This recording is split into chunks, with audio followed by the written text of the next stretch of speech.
Dalawang Pilipinong abogado ang tumutulong ngayon sa defense team ni dating Pangulong Rodrigo Duterte. Patuloy ding nakasuporta sa dating Pangulo ang common law wife na si Hanilet Avancenia. Magbabalita live mula sa The Hague, Netherlands, si Mon Gualvez. Mon, anong update dyan?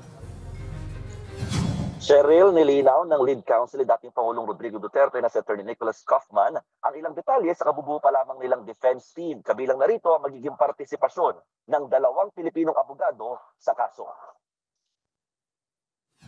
Ayon kay Attorney Nicholas Kaufman, bagamat hindi talaga bahagi ng core team ng depensa, malaking tulong daw sa kanila ang assistance ng dalawa pagdating sa interpretasyon sa mga batas sa Pilipinas. Isa sa kanila si Attorney Dov Jacobs na isang international humanitarian lawyer at aagapay naman daw kay Kaufman sa isang very discreet issue ng kaso. Aminado rin si Kaufman na malaki ang naitulong sa kanila ni Attorney Harry Roque noong umpisa, pero hindi niya kinukumpirma kung kabilang ba si Roque sa dalawang Pilipinong abogadong tumutulong sa kanila. Hiling ni Kaufman, wala sanang mangyaring political manipulation sa tinatakbo ng kaso, lalo ngayong inilatag na ng ICC ang proposed application process sa mga biktima ng drug war. Nagbigay rin ng update ang abogado na nasa maayos na kondisyon at in high spirits naman daw si dating Pangulong Duterte habang nasa loob ng ICC Detention Center. Kasabay nito, nagsalita naman sa media sa unang pagkakataon ang common law wife ni former PRRD na si Hanilet Avancenia. Diyos na raw ang bahala sa lahat ng mga taong nasa likod ng nangyari sa dating Pangulo.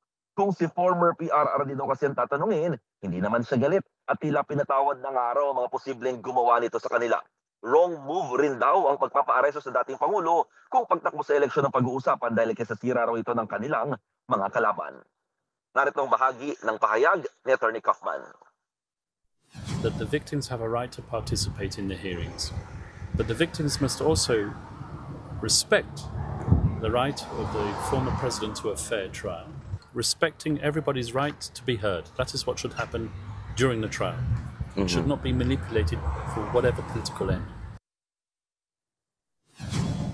Cheryl, kasama ka rin dito ni Hanilet Avancenia ang kanyang anak na si Veronica Kitty Duterte na nakatakdang magdiwang ng kanyang 21st birthday dito nga sa The Hague bukas. No? Ang according sa kanila, bibisitahin lang daw muna nila ang kanilang ama na si dating Pangulong Rodrigo Duterte at saka sila haharap ulit sa mga taga-suportang nag-aabang dito naman sa labas ng ICC Detention Center.